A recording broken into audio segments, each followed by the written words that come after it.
One of the biggest reasons most people don't compost or quit too soon is because they think it's too complicated.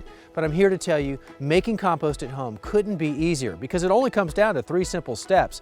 So in this video, I'll walk you through those 3 important steps and get you composting with confidence in no time.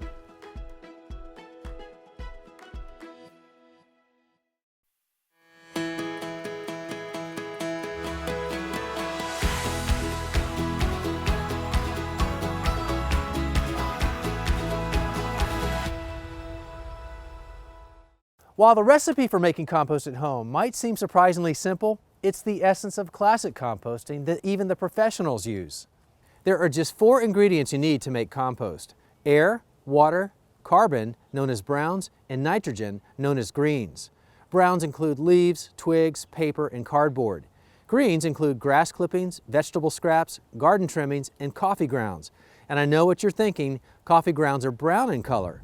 True, but they're still considered green because they're high in nitrogen, so don't let the physical color throw you.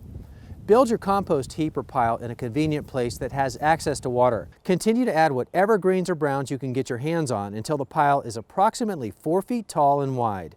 That's considered an ideal size for home composting to work efficiently. Just never add meat, dairy, or grease. As the pile is building and beyond the time that it reaches ideal size, mix it often. Once a week is good, and while you're mixing it, add water to keep it moist, about like a damp sponge. Once the pile reaches the ideal size of 4 by 4, start a new pile and repeat the process. For the original pile, don't add any new ingredients to it. That's what the new pile is for. But keep turning the original pile while adding moisture about once a week.